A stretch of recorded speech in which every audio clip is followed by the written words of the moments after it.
Good morning. Good morning. Welcome to Broadview. We're delighted to have you worshiping with us this morning as we begin our look at Peace Sunday through a variety of lenses and places. We're glad that you are here this morning, and whether you're worshiping with us online or whether you are here in person, we're glad that you've made the effort to be here with us this day. We are an affirming congregation who would like to offer you a warm welcome, regardless of your sexuality, gender identity, or any other social aspect. All aspects of yours are honored and celebrated in this place. We are committed to fostering an intercultural community as well.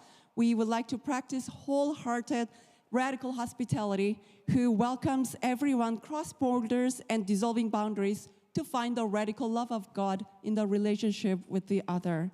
We are gathering also in the unceded territory of the Lekwungen and San Coton speaking people, especially Saanich, Songhees, and Esquimalt First Nation, on whose territory we work, live, and worship. There are some announcements for you in the bulletin that we'd like you to pay attention to. As we move into this season, we're really close to the cusp of Advent. The angel gifts and our partnership with Our Place begins to get heightened. And so in order for us to meet the deadlines of Our Place, next Sunday, in the back, you will find our volunteers who will have the tree ready with the names for the angel gifts. If you're new to this congregation and don't know what angel gifts are, they're described very well in the newsletter, and we invite you to take a look for that. Or you can also talk to Maureen. Do you want to wave your hand, Maureen, at the back, as one of our volunteers, and she'll be more than happy to explain the project to you. Typically, our congregation comes up with about 150 of the ones that are necessary. So it's a big commitment on our part, and it's a part of our ongoing partnership with Our Place, which also includes our welcoming tea for seniors. And so this is seniors who are marginalized, perhaps low income, a variety of different ways that they are interfacing with Our Place. And the Evolving Church team is looking for a few goodies. So if you can help with that, there's some directions about that as well. In this place, we always love to share some good news. And one of the great good news is that last week, I was just opening my phone, and then the great article from the Times columnist popped up with featuring Mark, in fact, all Broadview United. So we're an initiative of the Extreme Weather Shelter, and I would love you to share a little bit more about it. So this has been something that was in the works when we decided we were going to do the renovation. We have a group of folks who have volunteered to be a part of that initiative, and we've got a training that will happen on the 24th. If you missed the opportunity to sign up for that, then just let the office know, and we can still integrate some more folks into helping. Essentially, we have a morning shift and a nighttime shift. The overnight stuff is dealt with by the Our Place staff. And so our job really is about hospitality, providing a welcome, providing a respectful place for folks to come into this. And so that's the message that we're communicating, and I thought the reporter did a really great job of framing who Broadview is, and indeed, I am grateful for the ways in which this community continues to step up. This Wednesday at 7 p.m., if you do not have a particular plan, you're very welcome to dinner church. If you are interested in having a great dinner with great people, sign up through jot form on our church website. That's Leeds RSVP. But at 7 p.m., there will be a concert by our intercultural members who actually go on tour in the world sometime very soon. So Radio Tambera concert will be at 7 p.m. this Wednesday, and everyone is welcome regardless of whether you attend a dinner church. So more information in your bulletin. We like to feed you. We've known for a long time that if we want you to gather, the best way to do that is by feeding you. So as well, this week is our family dinner. That's a dinner for families who have children, and we invite you to come on Friday. If you RSVP, that helps us, but it's not mandatory. And we'll gather together at 5:30 for supper.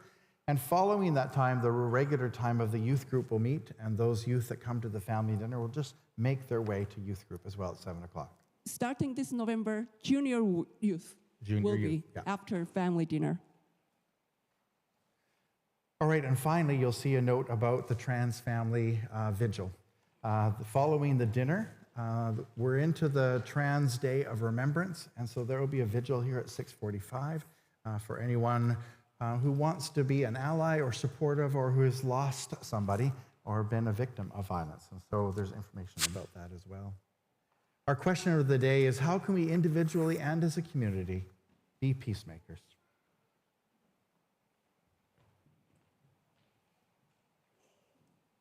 Would you join me, please, in the call to worship? We gather in this quiet of this Remembrance Sunday with hearts that remember and hearts that still hope.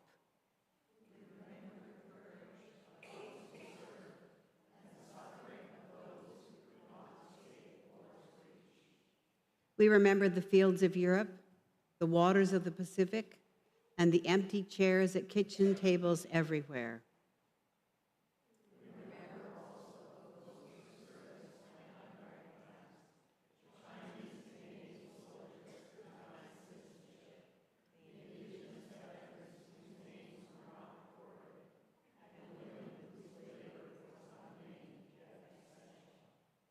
We come to seek not only the end of conflict, but the birth of justice, for peace without fairness is fragile and fleeting.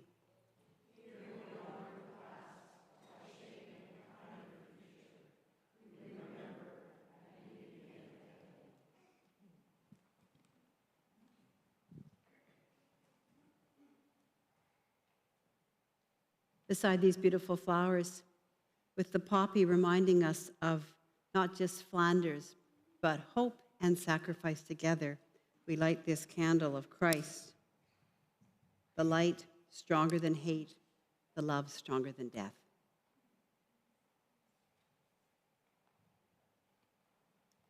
Would you join me, please, in the opening prayer? O God of memory and mercy, you have seen the battles we have waged within nations, between peoples, and even within our own hearts. On this day, we remember the ones who served and sacrificed, and we name the truth that all were treated as equals in that service. We give thanks for the bravery of those who fought for peace and for those who kept hope alive at home. Teach us to be builders of the peace they longed for, a peace woven with justice, a peace that shelters every race and language, a peace strong enough to hold both memory and mercy. In our remembering, make us peacemakers. In our gratitude, make us generous. In our worship, make us brave enough to love the world as you do. Amen.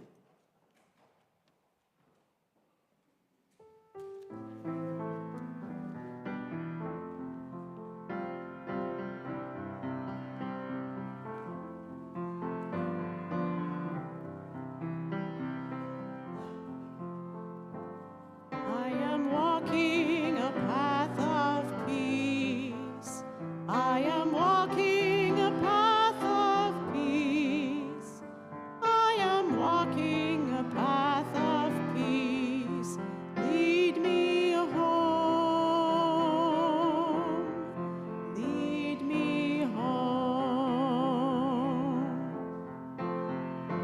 I am walking a path of love. I am walking a path of love. I am walking a path of love. Lead me home. Lead me home. I am walking a path of grace. I am walking a path of grace. I am walking a path of grace. Lead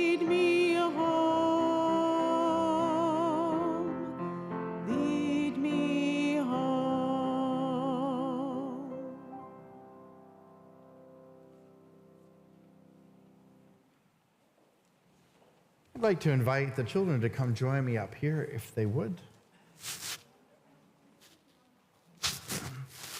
And I want to thank Danielle for leading us in singing this morning. I forgot to introduce her during our beginning time. So we're delighted to have you with us, Danielle. We look forward to hearing more from you. Cheryl, you can come right on up. All right, I have something in my hand here. What is this? Paper. Origami paper. You're very smart. That's right. It's origami paper. So the thing about origami paper is you can fold it into something, right? So I'm wondering, as I fold this, if you know anything about peace. If I say the word peace, what comes to your mind? What comes to mind?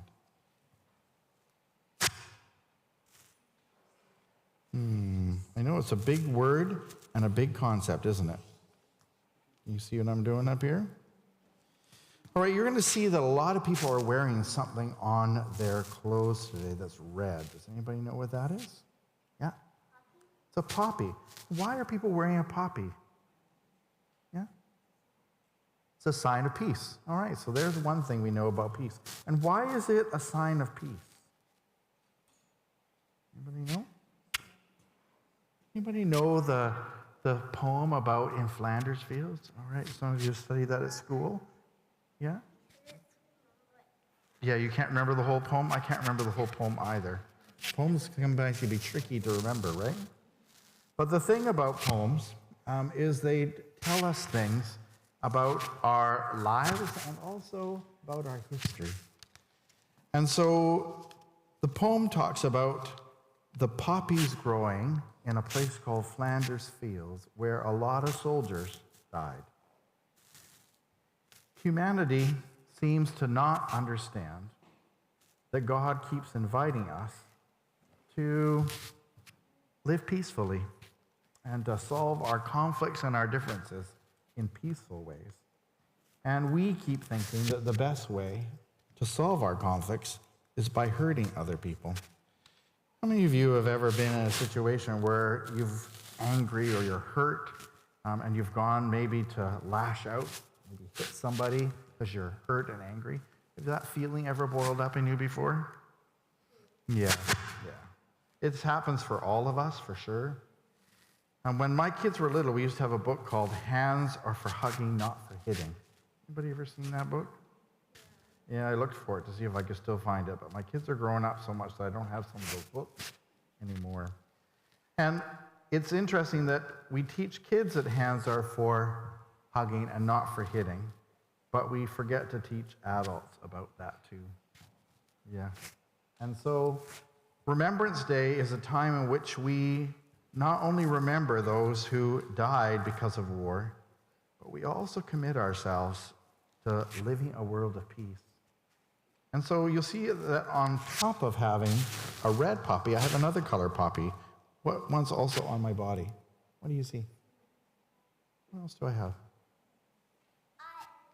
A white one. All right. And so the red one helps us remember our history and our story of the mistakes that we made, and remembering those who gave their lives to try to fight for peace.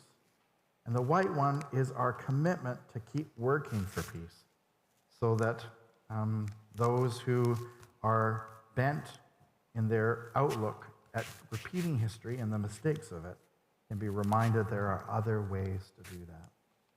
So we're going to be part of a ceremony this morning, and Surya and Aruna and Rohan and Ainsley are going to bring down a wreath in a few minutes, as well as Jan, who is a veteran and somebody who knows about the sacrifices others made very well. We're going to have the trumpet sound, and we're going to have a moment of silence, and then the trumpet's going to sing again, and then we are going to pay attention to what's happening in our body. Remind us, what do you see emerging here on this piece of paper? What am I making? Yeah, what is it? I'm making a bird. Yeah, it's a particular kind of bird. Do you know what it is? is a peace crane. And when you're done Sunday school today, I'm going to have one of these for all of you. All right? And look, it flies. All right? And it reminds us that peace is something that flutters and is gentle and is something we want to work for together. All right? So as we get ready for that, I'm going to invite my wreath holders to go to the back. And I'm going to invite those of you for whom are not carrying the wreath to come off our steps a little ways. We're just going to be at the back, away from the steps, so there's room for our wreath people to come forward. Can you want to sit by, there you go, perfect. Can you go sit by Dad for a minute? Thank you.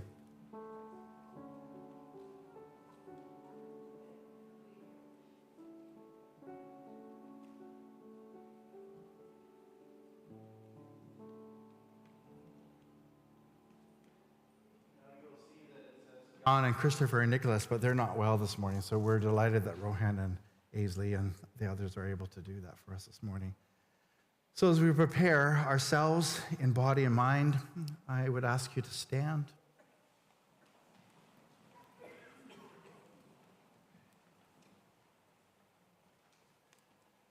As we bring our first red wreath forward.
Not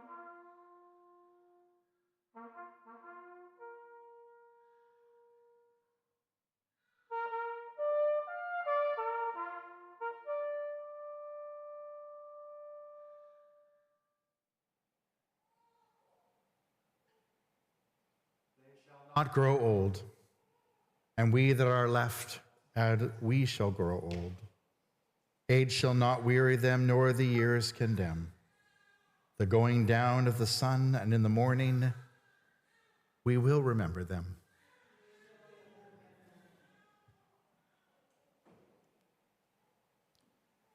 As our children make their way to their Sunday school class, and those up here make their way down, I invite us to sing Hope for the Children.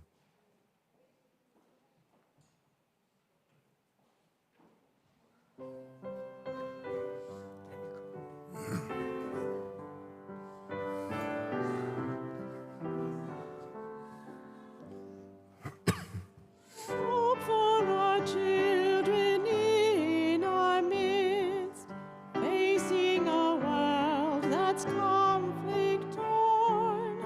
All that they ask is time to grow and live the years for which they're born.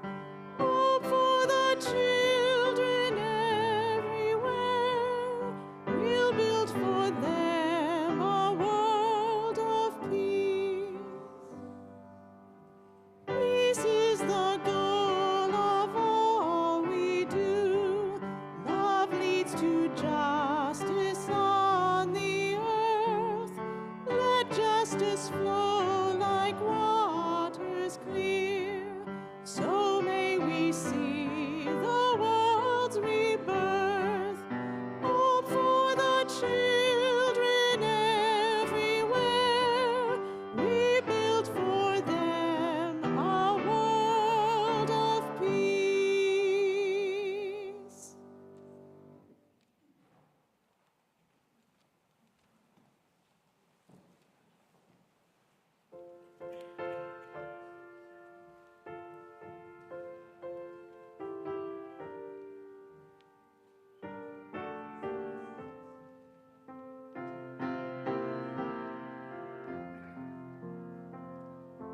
This is my song, O Spirit of all nations, a song of peace for lands afar and mine. This is my home, the country where my heart is. Here are my hopes, my dreams, my holy shrine. But other hearts in other lands are beating with hopes and dreams as true and high as mine. This is my skies are bluer than the ocean, and sunlight streams on clover leaf and pine. But other lands have sunlight too, and clover, and skies are everywhere as blue as mine. Oh, hear my song, thou Spirit of all nations, a song of peace for their land and for mine.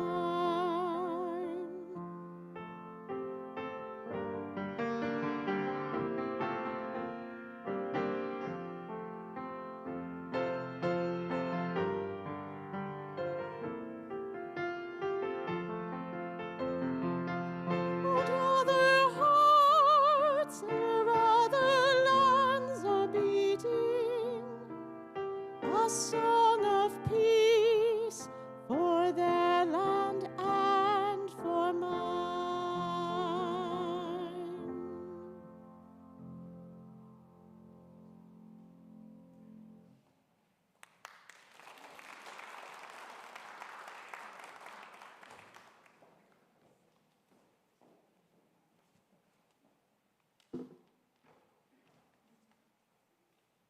Thank you so much for that.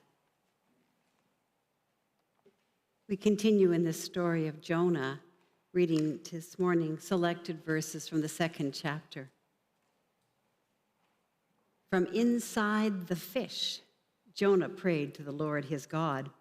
He said, "In my distress I called to the Lord, and he answered me.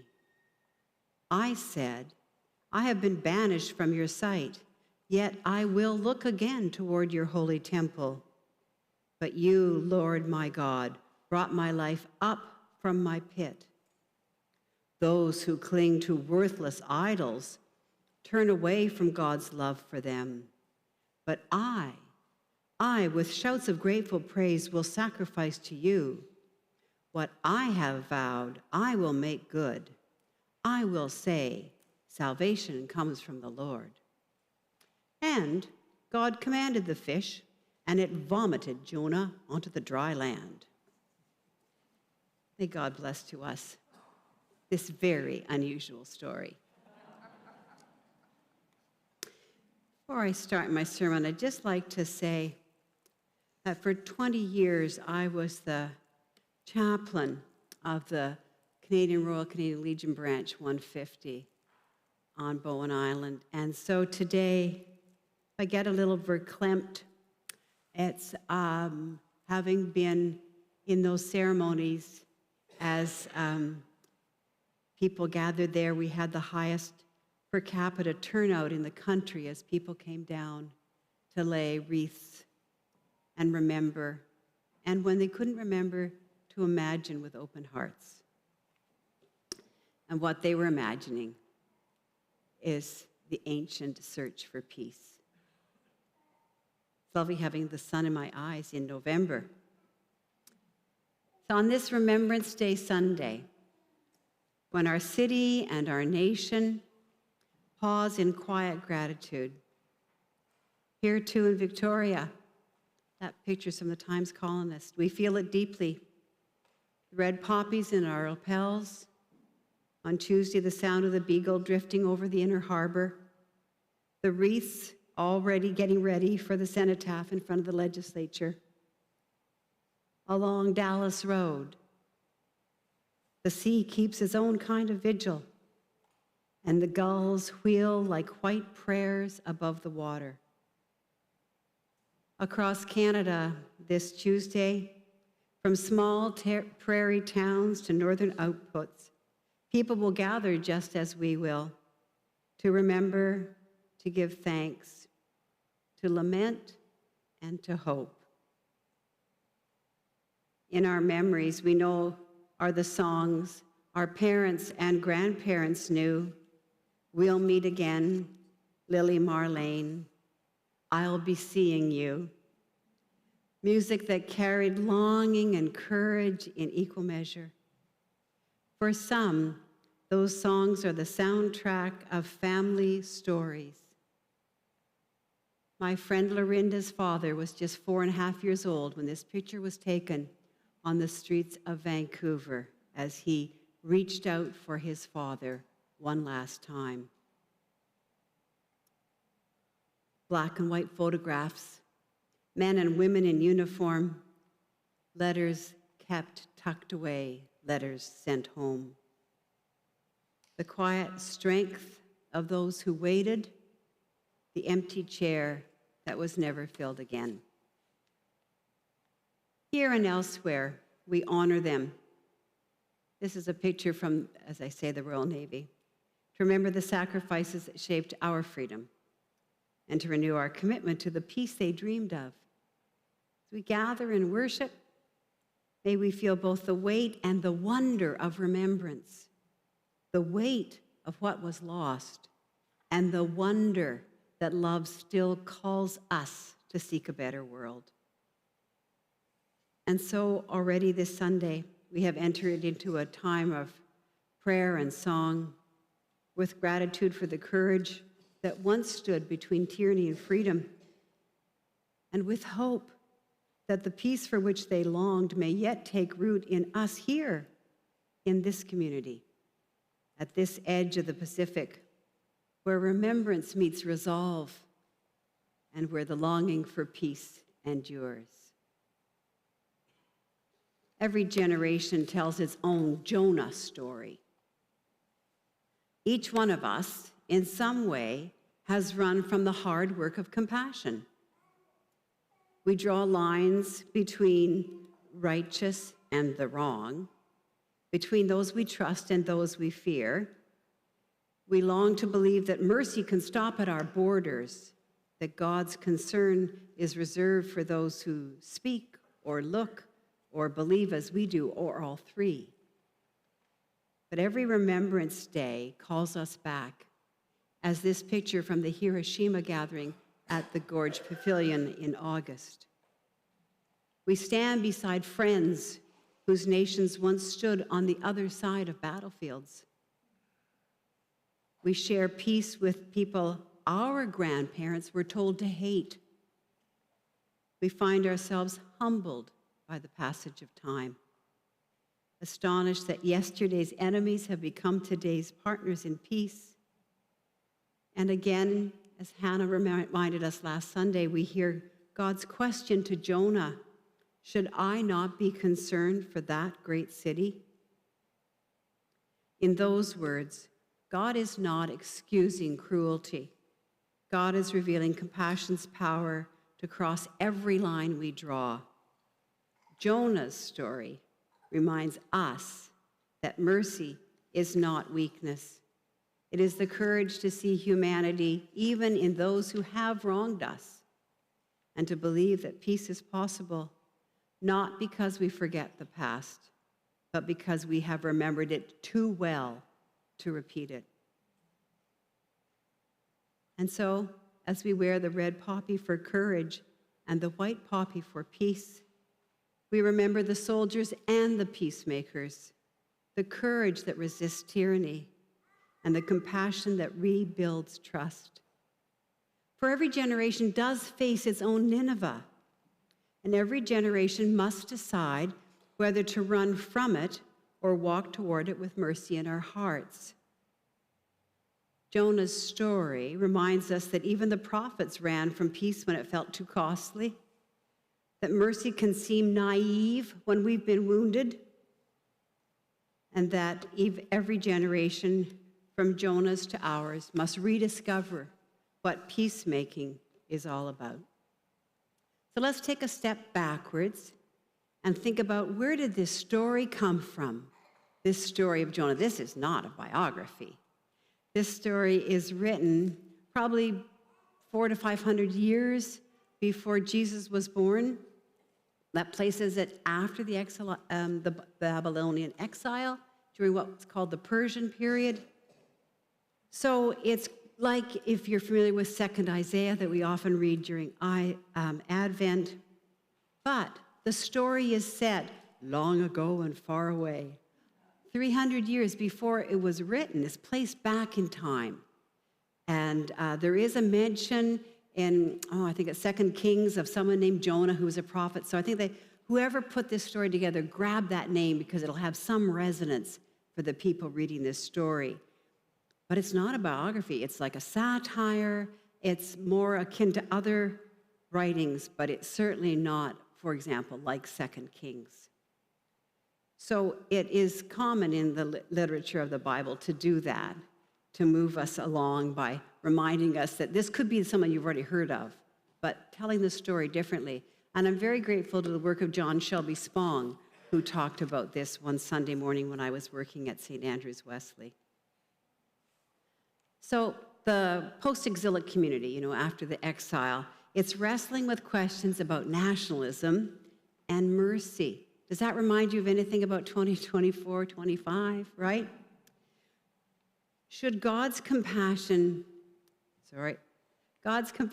be extend beyond our own borders? And how should the country understand its role among the nations now that it's been humbled by an empire? So in that light, Jonah is a theological protest story.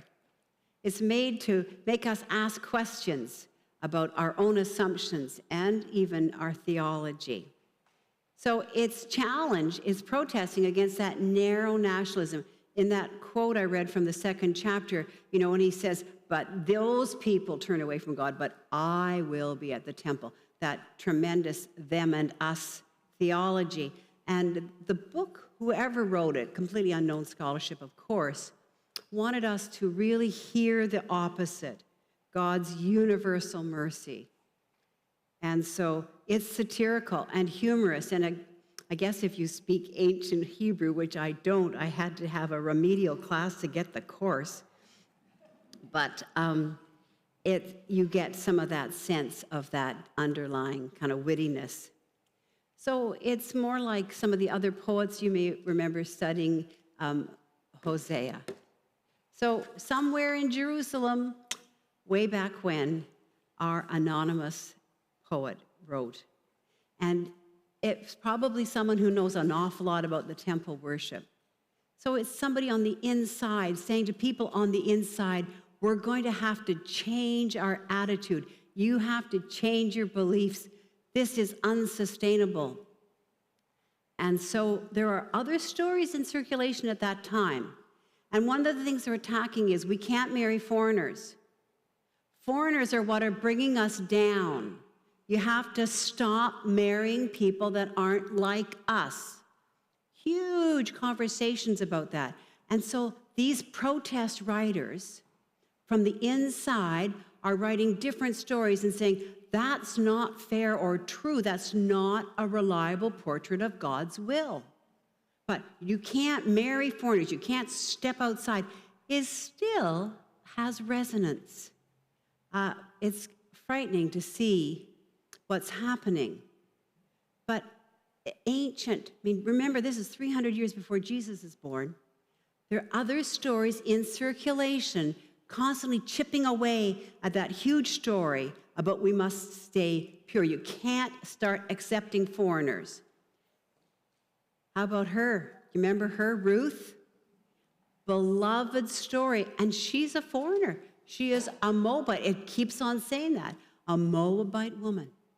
And so there are other voices out there. This is why I say that every generation has its Jonah story. Every generation has its Nineveh. Ruth was another one of those stories. How can we include her?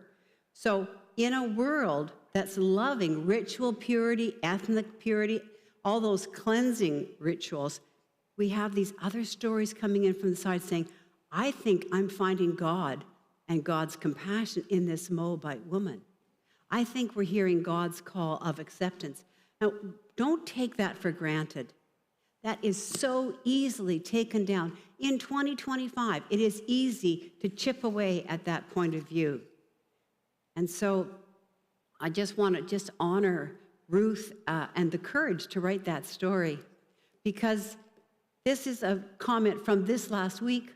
White supremacy and Christian nationalism are evil. That's from an American church, but its response just the same way our author in ancient Jerusalem is. You see that incredible continuity of our seduction to, of they don't turn to you, but I will turn to you.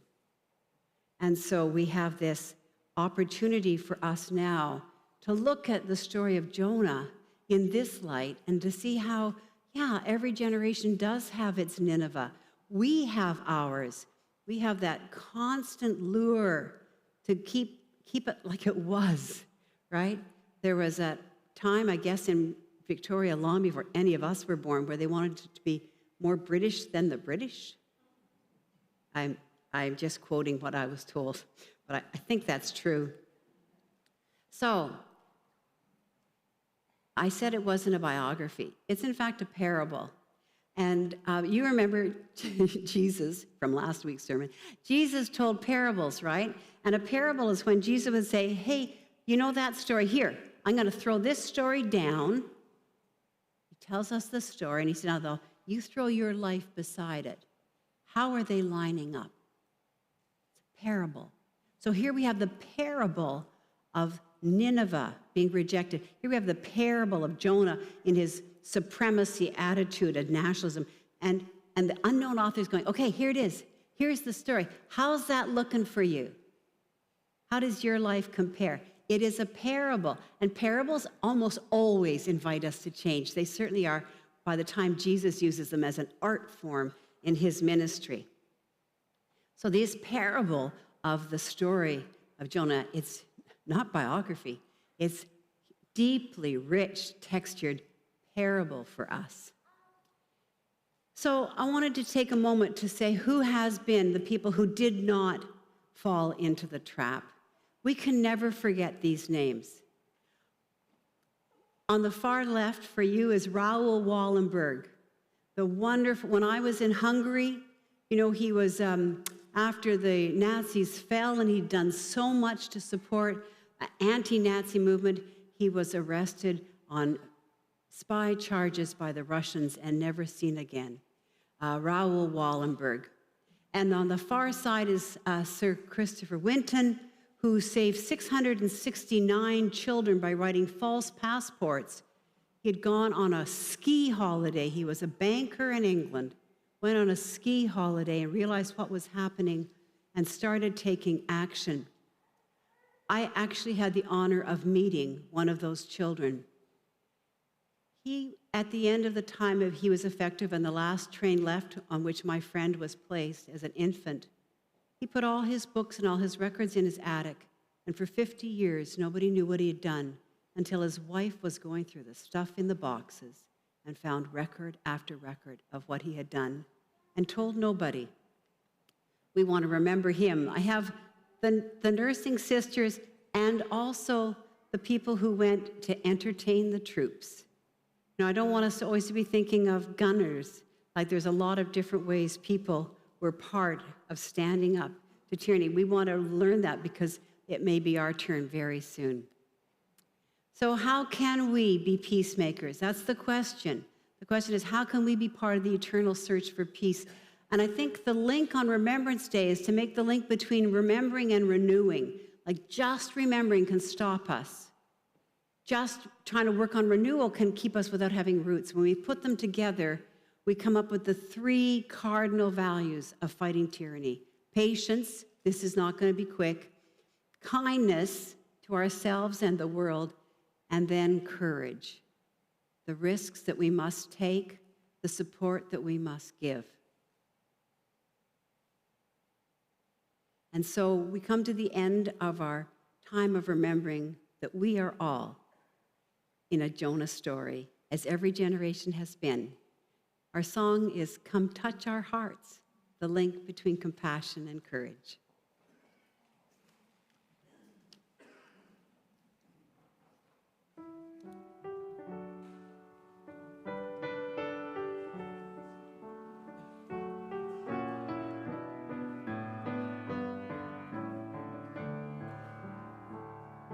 Come touch our hearts that we may know compassion. From failing embers build a blazing fire. Love strong enough to overturn injustice, to seek a world more gracious. Come touch and bless our hearts. Come touch our souls that we may know and love you. Your quiet presence all our fears dispel. Create a space for spirit to grow in us. Let life and beauty fill us. Come touch and bless our souls. Come touch our minds and teach us how to reason. Set free our thoughts to wander and to dream. Help us to open doors of understanding, to welcome truth and wisdom. Come touch and bless our minds. Come touch us now, this people who are gathered, to break the bread and share the cup of peace, that we may love with one our heart, our soul, our mind, us with your grace.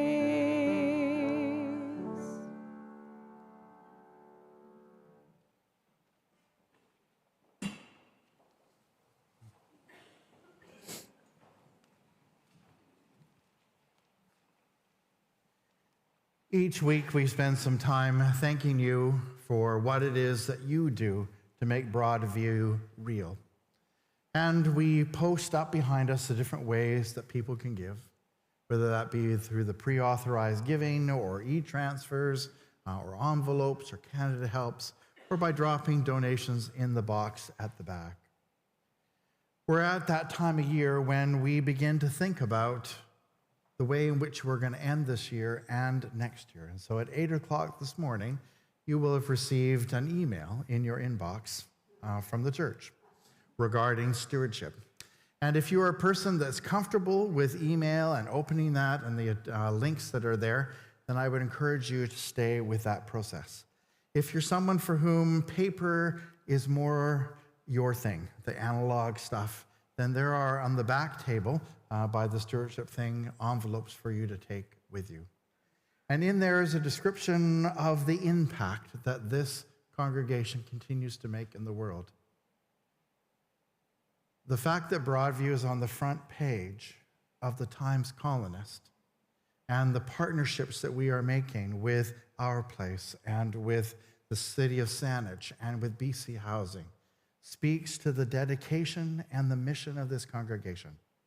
While I'm the one whose picture is there, it is you as a congregation. And when everybody interviewed me through the weekend, be it CBC or any of those folks, it was all about this congregation's initiative. It comes from the roots of who you are. It's central to your mission and to your values. But it takes resources for us to do that. And so when you click on the link, you're going to see something that looks like this. And you can simply just click one of those percentages and move on. And you don't have to do anything else. And the link will take you to the different places. What we're looking for folks to do is to think about the way in which the cost of living is a reality for all of us, including the church. And so we're asking if you'll consider a 3% raise in what you are already doing. And if you're a new giver, then there is on the opposite side and a different line in terms of the website. It will take you to a different place. So what we want you to spend time with this week is discerning what it means to be a part of this congregation and discerning how you want to continue to be a supportive piece of that. And it is from a place of gratitude that we make this ask this day. So thank you for all that you do and all that you are that enable Broadview to have the kind of impact that we do in this city, in this province, and in this world.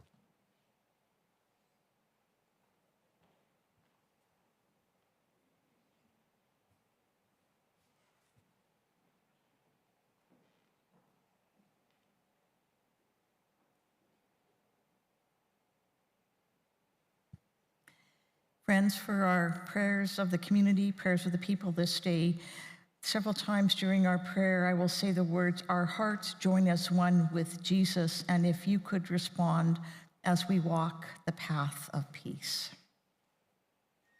Our hearts join as one with Jesus. Year after year, O sacred source, we gather in the shelter of our churches, mosques, temples, and at homes and crowded outdoor cenotaphs to remember, lament, grieve the cost of war. Year after year, we give thanks for all those who have served and continue to serve to bring about your reign of justice and peace. We lift up the courage and commitment of all past and current members of the Canadian Armed Forces from coast to coast to coast who serve overseas. Our hearts join as one with Jesus. What do you see when you look at your world, O Holy One? How do we keep in right relationship with you when we cannot seem to live in peace with our worldwide siblings. Time and time again, we pledge never again, yet the record continues to play as if on repeat. Trillions of dollars are spent on arms and weapons of war. Meanwhile, innocents around the world are killed, displaced, and harmed in body, mind, and soul. Forgive us, O God, for we know the path, and yet there seems to be a gap that keeps us from fully living into that. Renew us so that our priorities are once more aligned with the Prince of Peace. Our hearts join as one with Jesus. We give thanks for the tremendous organizations across our global community who make it their life's purpose to stand with the hurting and the suffering, where upholding the dignity of all is paramount. We lift up the Red Cross and Red Crescent, Médecins Sans Frontières, the many peacekeeping branches of the United Nations, and independent small collectives who understand in their bones that war and violence rips a hole in us that can never, ever be repaired. And so it is that our hearts join as one with Jesus.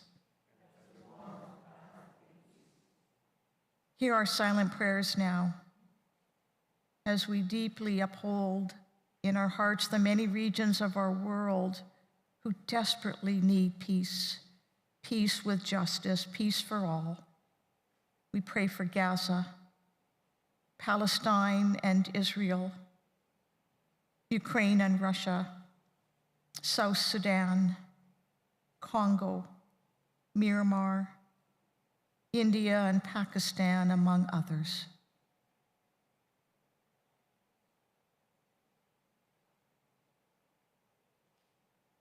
Holy One, touch us now in the places that can still be rekindled like the lighting of a candle that all can see. And so it is our hearts join as one with Jesus, praying now in his spirit in the ancient words. Our Father and Mother, who art in heaven, hallowed be thy name. Thy kingdom come, thy will be done on earth as it is in heaven. Give us this day our daily bread, and forgive us our trespasses, as we forgive those who trespass against us. And lead us not into temptation, but deliver us from evil. For thine is the kingdom, the power, and the glory, forever and ever. Amen.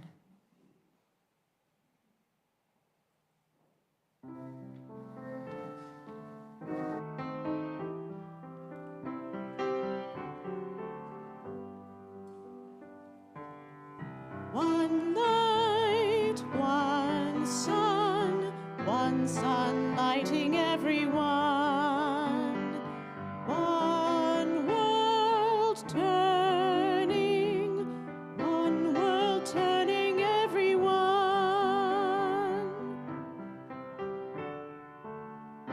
One world, one home for everyone.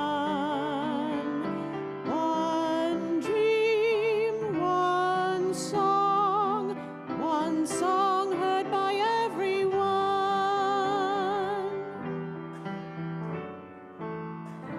One love, one heart warming everyone.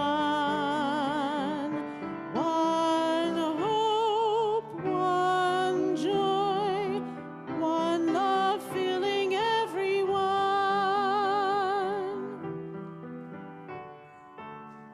One light, one sun lighting everyone.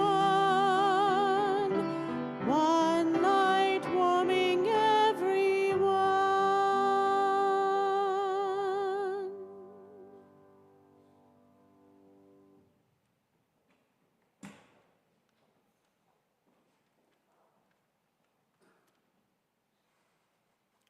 Look at us.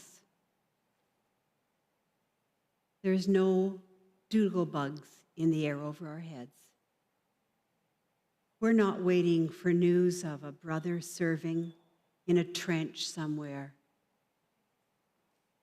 We are the sisters and brothers of people still serving. What would they say to us here? What would the people who know now the war we talk about, whose day will be shaped by that? How would they ask us to live in full appreciation of peace?